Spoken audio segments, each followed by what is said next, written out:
So welcome back. Exercise 4.2. Question number 4. Find two consecutive positive integers, sum of whose square is 365. Consecutive positive integer का मतलब होता है एक के बाद एक. अगर एक नंबर x है तो अगला नंबर x प्लस 1 हो जाएगा. ठीक है, तो इसी प्रकार हम ऐसे दो पॉजिटिव इंटीजर्स को फाइंड करेंगे, उनके स्क्वायर का सम कितना होगा 365. सो मान के चलिए अगर एक नंबर x है, ओके, और दूसरा नंबर क्या हो जाएगा ऑटोमेटिकली x प्लस 1, और इन दोनों की स्क्वायर का सम कितना है 365.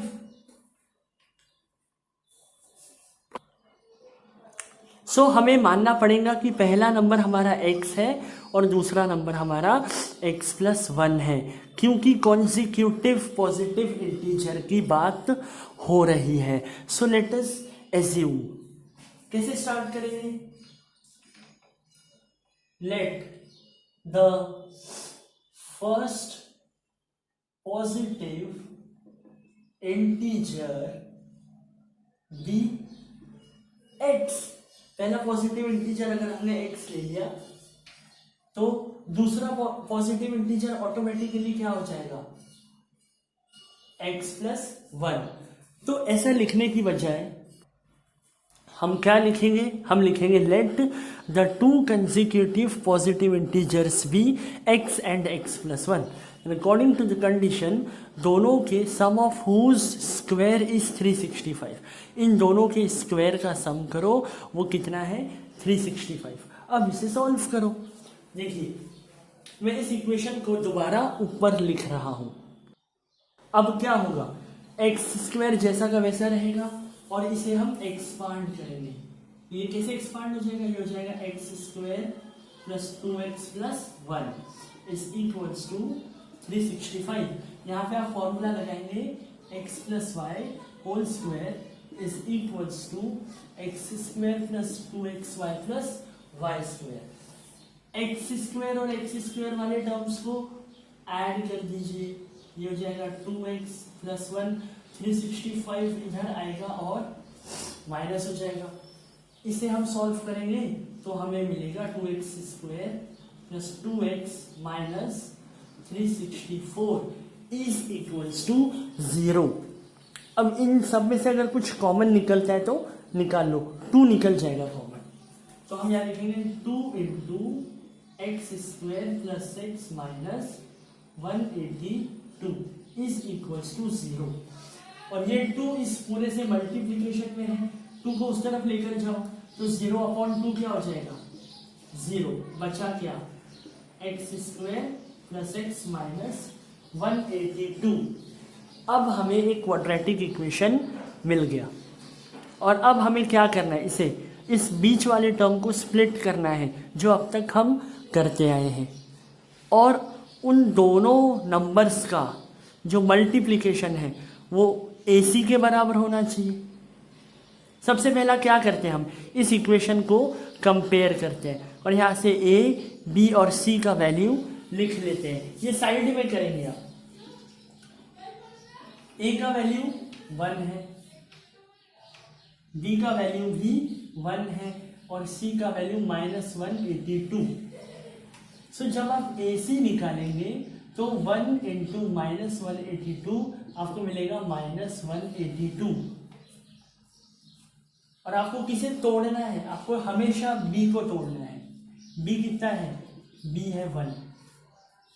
तो ऐसे दो नंबर फाइंड करिए जो ऐड होने पे 1 दे और मल्टीप्लाई होने पे 182 दे. जैसे आप 7 और -6 भी ले सकते हैं. 7 - 6 प्लस 1 तो होता है, पर 7 - 6 मल्टीप्लाई करें तो इतना नहीं होता. तो ऐसे देखते जाइए. अब आप 7 6 42 नहीं, 8 7 56 नहीं, 9 10 90 नहीं, 11 इंटू 12 कितना होगा? ऐसे आपको चेक करना है. और इसे चेक करते करते जाना है। जैसे अगर आपने यहाँ 12 लिया और यहाँ पे -11 लिया, तो इन दोनों से B1 तो मिल गया, पर 12 इंटू 11 आपको क्या मिलेगा 132, हमें 182 चाहिए, तो ये तो कैंसिल, ये भी कैंसिल। यहाँ पर 14 लेते हैं और यहाँ पे -13 चेक करते हैं, -13 प्लस 14 हमें मिलेगा +1, और इन दोनों को मल्टीप्लाई करने पे हमें कितना मिलेगा, हमें मिलेगा 3 4 12 का 2 कैरी 1, 3 1 3 4 1 2 8 1, ओके। और 13 माइनस है, तो मल्टीप्लाई जब हम करेंगे तो हमें माइनस में आंसर मिलेगा, और हमें 182 मिल गया। मतलब ये हुआ कि हम इस 14 और -13 का यूज़ कर सकते हैं, क्योंकि इन दोनों को ऐड करने पे 1 मिल रहा है, जो कि b का वैल्यू है, b हमने यहाँ से निकाला है, और इन दोनों के मल्टीप्लिकेशन से हमें -182, जो कि a इंटू सी करने से हमें मिलता है, वो भी मिल गया। तो हम कौन से पेयर पे काम करेंगे, हम इस पेयर पे काम करेंगे। और किसे तोड़ते हैं हम b को तोड़ते हैं, b को हमेशा तोड़ेंगे, याद रखिए। और b मतलब x का कोएफिशिएंट होता है, यहाँ पे कुछ नहीं है, मतलब यहाँ क्या है 1 है, तो इसे हम तोड़ेंगे और हम क्या लिखेंगे x² plus 14x minus 13x minus 182 is equals to 0। अब इसके बाद क्या हमने क्या किया, हमने इस 1 को ऐसे तोड़ दिया। देखिए ये 1 है, इसी 1 को तो हमने तोड़ा है कि इन दोनों का एडिशन 1 आ जाए, पर इन दोनों का मल्टीप्लिकेशन a इंटू सी माने कि -182 के बराबर आना चाहिए। तो हमने इस 1x को क्या लिखा +14x माइनस 13x। इन दोनों को सॉल्व करिए, आपको 1x मिलेगा, और इन दोनों में से x कॉमन निकाल कर x प्लस 14 यहाँ बचा, और यहाँ पे हम देखेंगे -13 कॉमन निकल जाएगा, तो यहाँ x बचेगा और यहाँ +14 बचेगा। और फिर ये प्रोसेस से आप लोग अच्छी तरह वाकिफ़ है, ठीक है। अब इसके आगे हमें क्या मिलेगा, यहाँ से हम लिख सकते हैं therefore x is equals to -14, और यहाँ हमें मिलेगा x इज इक्वल्स टू 13, एक तो -14 और एक 13। सो गाइस हमें फाइंड क्या करना है, हमें फाइंड करना है 2 consecutive positive integer. We have to find positive integer. Check करिए ऊपर में क्या निकालना है हमें, पॉजिटिव इंटीजर। तो x का वैल्यू ये -14 जो है, ये तो यहीं पर रिजेक्ट हो जाएगा, तो हम क्या लिखेंगे x is equals to -14 is rejected because it is not a positive integer, पॉजिटिव नहीं है।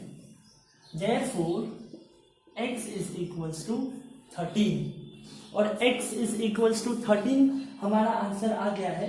तो हमारे 2 कंसेक्यूटिव पॉजिटिव इंटीजर क्या हो जाएंगे, एक हमारा x था जिसे का हमने वैल्यू निकाल लिया कितना 13, और दूसरा x प्लस 1 मतलब 13 प्लस 1 14।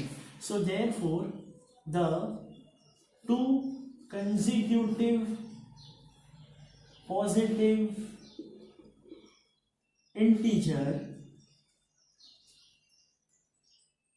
Integers are 13 and 14।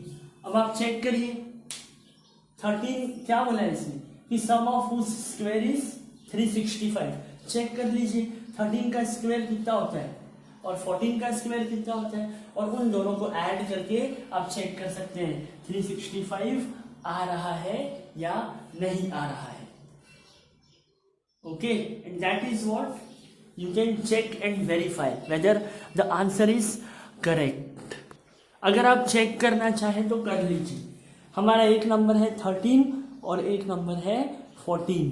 13 का स्क्वायर कितना होता है, 13 का स्क्वायर होता है 169 प्लस 14 का होता है 196 दोनों को ऐड करिए, 9 + 6 5 1 6 1 आया 365। दिस इज द क्वेश्चन कि दो ऐसे नंबर फाइंड करिए जिनके स्क्वायर को अगर आप ऐड करें तो कितना आना चाहिए, तो इतना आना चाहिए 365। देखिए आया नीचे 365, yes. So this is how you need to solve the question. So let us move on to the next question, that is question number 5। क्या है इस क्वेश्चन में? The altitude of a right angled triangle, मैंने उसे right triangle लिखा है, is 7 centimetre less than its base. एक right angle triangle है, उसका जो ऑल्टीट्यूड है, उसका जो हाइट है वो 7 सेंटीमीटर कम है उसके बेस से, मतलब बेस थोड़ा बड़ा है और हाइट थोड़ी कम है, और उसका जो हाइपोटेनस है वो 13 सेंटीमीटर है। तो आपको अदर टू साइड्स फाइंड करनी है। कैसे फाइंड करेंगे? सबसे पहले तो हम एक काम करते हैं, ट्रायंगल बनाते हैं। मान लीजिए ये ट्रायंगल है आपका, जिसका हाइट कम है, बेस ज़्यादा है, और ये है उसका हाइपोटेनस। ये है बेस, ये है हाइपोटेनियस, और ये है ऑल्टीट्यूड। ऑल्टीट्यूड मतलब ही हाइट होता है, ये आपको समझना है, ठीक है। अब ये कह रहा है कि जो ऑल्टीट्यूड है वो 7 सेंटीमीटर छोटा है, किससे? बेस से। मतलब बेस में से जब 7 माइनस कर दोगे, बेस जितना भी बड़ा होगा उसमें से जब 7 माइनस कर दोगे तो क्या आ जाएगा? ऑल्टीट्यूड, क्योंकि ऑल्टीट्यूड बेस से 7 छोटा है। और हमको बोला है भैया जो हाइपोटेनस है वो कितना है? 13 सेंटीमीटर। तो फाइंड करिए। तो अब मैं अगर बेस को x मान लूं, मुझे बेस नहीं पता है कितना है, अगर बेस पता चल जाए तो ऑल्टीट्यूड पता चल जाएगा, क्योंकि बेस में से बस 7 माइनस करना है तो ऑल्टीट्यूड आ जाएगा। मैं नहीं कह रहा हूं, क्वेश्चन कह रहा है the altitude of a right triangle is 7 centimetre less than its base, but we don't know the base. Okay, hypotenuse is given, so हम x किसको मानेंगे? बेस को। So let us consider the base of a right triangle. So let the base of a right triangle be x centimetres. Centimetre में given है ना, तो हमने इस बेस को x मान लिया, तो ऑल्टीट्यूड क्या हो जाएगा?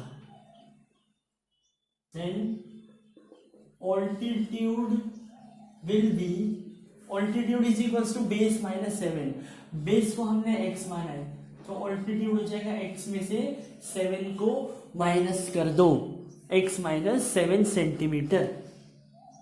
अब ये कौन सा ट्रायंगल है? ये राइट एंगल ट्रायंगल है, और राइट एंगल ट्रायंगल में हम पाइथागोरस थ्योरम लगा सकते हैं। पाइथागोरस थ्योरम से हम क्या लिख सकते हैं कि हाइपोटेनस का स्क्वायर, सबसे बड़े वाले साइड का स्क्वायर, इज इक्वल्स टू दो साइड का स्क्वायर, मतलब ऑल्टीट्यूड का स्क्वायर प्लस बेस का स्क्वायर। सो हम यहां लिखेंगे बाय पाइथागोरस थ्योरम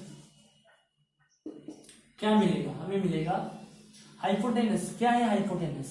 हाइपोटेनस का स्क्वायर, हाइपोटेनस का square is equals to altitude का स्क्वायर प्लस बेस का स्क्वायर। हाइपोटेनस कितना गिवन है? 13 centimetre is equals to altitude कितना है? ऑल्टीट्यूड हमारे हिसाब से है x माइनस 7 का स्क्वायर प्लस बेस x का स्क्वायर। बस आपने एक बार ये इक्वेशन फाइंड कर लिया कि आपका आधे से ज्यादा क्वेश्चन सॉल्व हो गया। अब इसके बाद बस आपने कैलकुलेशंस और स्टेप्स प्रॉपरली लिखने हैं जहां आपके मार्क्स ना कटे, है ना। सो 13 का स्क्वायर हो जाएगा 169 इज इक्वल टू, इसे एक्सपांड करिए, x minus y whole square के फॉर्मूले से, एंड आई होप आपको अब तक वो याद हो गया होगा। तो इसे डायरेक्टली क्या लिखेंगे हम, x square minus 14x plus 49 plus x square. अब इस 169 को हम इधर लेके चले जाते हैं, तो यहाँ बचेगा 0 is equals to x square plus x square 2x square minus 14x plus 49 169 plus से इधर जाएगा माइनस 169। What is next? इसे हम ऐसा भी लिख सकते हैं, इसे राइट हैंड में लिखते हैं, इसे लेफ्ट हैंड में लिखते हैं, कोई फर्क नहीं होगा इनमें। 2x स्क्वायर माइनस 14x, अच्छा ये कितना हो जाएगा, ये हो जाएगा minus 120 is equals to 0। 2 common निकल रहा है क्या? अगर कुछ कॉमन निकलता है तो निकाल लो और उसको इक्वेट करवा दो, तो ये हो जाएगा 2 कॉमन एक्स स्क्वायर माइनस यहाँ से बचेगा 7x minus 60 is equals to 0। सब में से 2 कॉमन निकाल लिया है तो ये बचेगा। अब इस 2 को, क्योंकि इससे मल्टीप्लीकेशन में है, ये 0 के नीचे जाके 2/0 हो जाएगा, और 2/0 0 ही होता है। बस अब इसे आपको सॉल्व करना है। अब ये जो इक्वेशन हमें मिला है यहां से मैंने लिखा है, ठीक है, इसमें हमें ए बी और सी का वैल्यू फाइंड करना है और इस -7x को स्प्लिट करना है। हम हमेशा b को स्प्लिट करते हैं, याद रखिए। तो बताइए यहाँ से a का वैल्यू क्या हो गया? आप कहेंगे a का वैल्यू 1 है, b का वैल्यू -7 है और c का वैल्यू -60 है। ac निकालिए, a इंटू सी कितना हो जाएगा? 1 इंटू -60 और किसे स्प्लिट करना है? b is equal to -7। बताइए 2 नंबर ऐसे जिनका एडिशन, 2 नंबर ऐसे जिनका एडिशन कितना आना चाहिए? -7 और जिनका मल्टीप्लिकेशन -60। आई होप आपको ये समझ में आ रहा है ये ए बी सी कहाँ से आया है, क्यों आया है, हम ये सब क्यों कर रहे हैं, ताकि हम मिडिल टर्म को स्प्लिट कर सके, तोड़ सके। तो ऐसे 2 नंबर फाइंड करिए जिनका मल्टीप्लिकेशन 60 होता है। पहले ऐसे नंबर 10 इंटू 6 60 होता है ना, पर 10 इंटू 6 को हम ऐड करेंगे तो -7 नहीं आएगा। फिर 5 इंटू 12 60 होता है, गौर फरमाइए, 5 इंटू 12 60 होता है, ठीक है, और हमें -60 चाहिए, तो एक को माइनस ले लो, क्योंकि इन दोनों का एडिशन माइनस में आ रहा है, बड़े वाले नंबर का माइनस होना जरूरी है, तभी तो इन दोनों का एडिशन का आंसर माइनस में आएगा। तो अब चेक करो, इन दोनों के एडिशन से -7 आ रहा है और इन दोनों के मल्टीप्लीकेशन से -60 भी आ रहा है। So this is how you need to find. ये ट्रायल एंड एरर आपको करना पड़ेगा, ये वाला। तो अब मैं -7x को क्या लिखूं? मैं +5x पहले लिख सकता हूं, मैं -12x पहले लिख सकता हूं, आप इन दोनों में से किसी को भी पहले लिख सकते हैं, ऐसी कोई यहाँ पे जरूरी नहीं है। तो आइए ये क्या हो जाएगा, ये हो जाएगा x² plus 5x minus 12x minus 60 is equals to 0। इन दोनों में से क्या कॉमन निकलेगा? x बचेगा क्या? x प्लस 5 माइनस 12 कॉमन निकलेगा, बचेगा क्या? x plus 5। Finally x plus 5 दोनों में है, कॉमन निकल जाएगा। यहाँ x प्लस 5 निकला, क्या बचा? x माइनस यहाँ x प्लस 5 निकला है, क्या बचा? 12। So therefore x is equals to -5 और x is equals to 12। This is what the value of x looks like. अब थोड़ा ध्यान दीजिए, जो ये x है, ये x क्या डिनोट कर रहा है? ये x डिनोट कर रहा है base of a right triangle x, और base of a right triangle minus में नहीं हो सकता, कोई भी लेंथ माइनस में नहीं हो सकती, इसलिए हम इस वैल्यू को रिजेक्ट कर देंगे और बेस हमारा कितना हो जाएगा 12. So we will write therefore the base of the right triangle is 12 centimetre. Therefore altitude कितना था? Altitude था x माइनस 7 सेंटीमीटर. x का वैल्यू क्या आया? 12 minus 7 centimetre. Finally you will get the altitude as 5 centimeter. And this is how the problem needs to be done, guys. I hope you are enjoying every bit of the mathematics. Let us have the next question, please. So guys, now we have question number 6. I hope आपके सामने book खुली हुई है. ये question बहुत ही बड़ा है, इसलिए मैं इसे डिक्टेट करूंगा और आप इसे समझने की कोशिश करेंगे. जो भी हमें इस क्वेश्चन के दौरान मिलेगा हम उसे यहाँ गिवन के तौर पे लिख लेंगे. क्वेश्चन ऐसा है कि एक cottage industry produces a certain number of pottery articles in a day. कुछ आर्टिकल्स हैं, एक दिन में कितने जो भी आर्टिकल्स एक कॉटेज इंडस्ट्री बनाती है, हमको नहीं पता कितने बनाती. It was observed on a particular day that the cost of production of each article was 3 more than twice the number of articles produced on that day. मेरे को तो कुछ नहीं समझा, आपको भी नहीं समझा होगा, पर हम एक बार इसको दोबारा पढ़ते हैं और जो हमें मिल रहा है उसे यहाँ लिखने की कोशिश करते हैं. चेक करो. इट वॉज ऑब्जर्व्ड दैट, क्या ऑब्जर्व किया गया? On a particular day, the cost of production of each article. क्या? Cost of production of each article. ठीक है? The cost of production of each article was 3 more than twice the number of articles produced. मतलब cost of production of each article और number of articles produced में हिसाब लगाना है. अब एक बार मैं दोबारा क्वेश्चन पढ़ रहा हूं. वो कह रहा है कि it was observed on a particular day that the cost of production of each article, हर एक आर्टिकल को बनाने में जो पैसा लग रहा है वो पैसा was 3 more than, वो 3 ज्यादा है. कौन ज्यादा है? ये पैसा 3 ज्यादा है. किससे?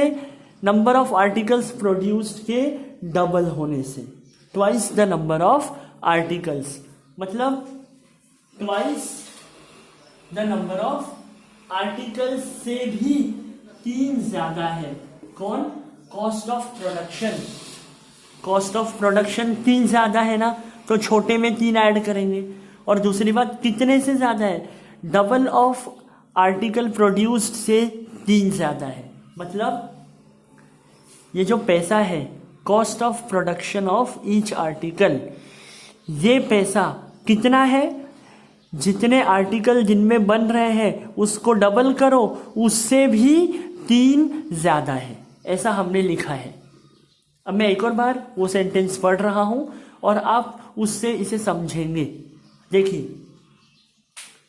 It was observed on a particular day that the cost of production of each article was 3 more than, इसलिए 3 को ऐड किए, 3 more than twice the number of articles produced. ठीक है? तो आप क्वेश्चन पढ़ेंगे और साथ में इस इक्वेशन को चेक करेंगे, आपको सब समझ में आ जाएगा. पर बुक खुली हुई नहीं है तो उम्मीद भी मत करना कि ये क्वेश्चन आपको समझ में आएगा. ठीक है? ये एक जेन्युइन एडवाइस है गाइस आप लोगों के लिए, जब भी आप मेरे वीडियोस चेक करें आपके आंखों के सामने एनसीईआरटी बुक खुली हुई होनी चाहिए। तो अब हमसे क्या निकालने को कह रहा है, if the total cost of production on that day was ₹90, मतलब उस दिन जितना भी प्रोडक्शन निकला होगा वो 90 रुपए का निकला होगा, है ना। तो find the number of articles produced and the cost of each article. ठीक है, तो हमको क्या क्या निकालना है कि कॉस्ट ऑफ प्रोडक्शन ऑफ एक आर्टिकल क्या है और नंबर ऑफ आर्टिकल प्रोड्यूस्ड कितने होंगे। तो गाइस हमको खुद क्वेश्चन बताता है कि किसे एक्स लेना है। ठीक है, बताओ मैं किसे एक्स लूं। मैं लूंगा total number of articles produced, इसको मैं एक्स ले लेता हूं। तो मैं लिखता हूं, देखिए let the total number of articles कितने हो गए एक्स। मुझे नहीं पता ना उस दिन कितने आर्टिकल्स बने, है ना। हाँ, पर मुझे ये पता है उस दिन जितने भी आर्टिकल्स बने, है ना, उनका अमाउंट कितना है, 90 रुपए, है ना। Cost of total cost of articles कितना, ₹90। ये भैया गिवन है प्रॉब्लम में। अब मुझे एक बात बताइए, मैंने अगर एक दिन में 100 रुपए की चॉकलेट बनाई, ठीक है, और एक चॉकलेट यदि 2 रुपए की है वापस से, अगर मैंने किसी दिन 100 रुपए की चॉकलेट बनाई और एक चॉकलेट 2 रुपए की है, तो मैंने कितनी चॉकलेट बनाई, 50, है ना, तभी तो 100 रुपए की हो गई। अगर मैंने कहा कि मैंने 1000 रुपीज के बिस्किट्स बनाए और एक बिस्किट का पैकेट 100 रुपए का है, तो मैंने कितने पैकेट बनाए, आप समझ गए, 10। उसी प्रकार ये क्या कह रहा है कि मैंने एक दिन में 90 रुपए के आर्टिकल्स बनाए, है ना, और कितने आर्टिकल्स बनाए होंगे, एक्स। ठीक है, तो एक आर्टिकल का पैसा कितना हो गया, तो आप कहेंगे cost of 1 article is equal to 90/x। क्या करते हैं हमने टोटल 1000 रुपए का प्रोडक्शन किया, एग्जाम्पल के हिसाब से चॉकलेट का, ये अलग है। 1000 रुपए की चॉकलेट बनाई और मैंने उस दिन टोटल 10 पैकेट्स बनाए, तो आप निकाल सकते हैं 100 रुपए का एक पैकेट है ना। मैंने कहा अगर मैंने 100 रुपए का प्रोडक्शन किया और एक चॉकलेट यदि 2 रुपए की है, तो आप बोलेंगे सर ने 50 चॉकलेट्स बना ली। वैसे ही कितने आर्टिकल्स बने एक दिन में, एक्स। कितने रुपए का काम हुआ, 90 रुपए का, तो एक आर्टिकल कितने में बना, 90/x रुपीज में। ठीक है, तो ये क्या हो गया, कॉस्ट ऑफ 1 आर्टिकल। ठीक है, तो अब ध्यान से सुनो क्वेश्चन क्या कह रहा है, cost of production of each article is twice is 3 more than twice the number of articles produced। बताइए कॉस्ट ऑफ ईच आर्टिकल कितना है, कॉस्ट ऑफ ईच आर्टिकल मतलब 1 आर्टिकल 90/x। तो अकॉर्डिंग टू द कंडीशन क्या मिलेगा भाई, cost of production of each article 90/x is equals to 2 into number of articles produced x plus 3, so you get 90/x is equals to 2x plus 3। अब इसे solve करो, क्या बचा इसमें, कुछ नहीं बचा है, ऐसे कुछ नहीं है। चेक करो, ये x को मैं इधर लेके जाता हूं, तो ये हो जाएगा x इंटू 2x प्लस 3, ये हो जाएगा 90 is equal to x into twice x 2x square plus 3x, ठीक है। और ये 90 इधर जाएगा तो क्या मिलेगा, 2x² plus 3x minus 90 is equals to 0। अब इसमें से 2 कॉमन तो नहीं निकलेगा, है ना, इसलिए हम क्या करेंगे, 2 इंटू माइनस 90 माइनस 180 एंड वो माइनस 180 हमें मिलना चाहिए ये प्लस 3 को स्प्लिट करने पे, है ना। कैसे, ए बी सी का वैल्यू निकालिए, ए कितना है 2, बी कितना है 3 और सी कितना है माइनस 90। क्या करते हैं हम, ए इंटू सी फाइंड करते हैं, ए सी फाइंड करेंगे माइनस 180 आ जाएगा, चेक करिए। और किसको स्प्लिट करते हैं, बी को, तो बी को ऐसे स्प्लिट करिए, ऐसे 2 नंबर आप फाइंड करिए जिससे उनका एडिशन 3 आए और जिससे उनका मल्टीप्लिकेशन माइनस 180 आए। ऐसा कोई नंबर है, कौन से नंबर है ऐसे, ये आपको फाइंड करना है और ये आप लोगों को निकालने हैं। देखिए मेरे हिसाब से 15 और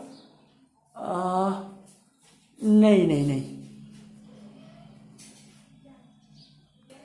15 और 12 आपको ऐसे 2 नंबर मिलेंगे। अब 15 और 12 में किसको माइनस लेना है किसको प्लस लेना है वो आप सोचेंगे। देखिए कैसे, 15 और 12, अब इन दोनों को ऐड करने पे आपको b प्लस 3 मिलना चाहिए, माइनस 3 नहीं मिलना चाहिए, प्लस में आंसर आ रहा है। तो 15 को प्लस रखना है कि 12 को प्लस रखना है ये आपकी मर्जी, और 1 को माइनस रखना पड़ेगा, तभी दोनों का एडिशन में माइनस होके 3 मिलेगा और इन दोनों के मल्टीप्लिकेशन में 180 तो आएगा ही आएगा। 12 को माइनस रखें और 15 को प्लस रख के आगे के जो हमारे x का वैल्यू है उसे आप फाइंड करें, और x का वैल्यू फाइंड करने पे आपको मिल जाएगा total number of articles produced in that day and cost of each article x। So guys, now we complete the exercise 4.2. We will be back with the next topic. Take care.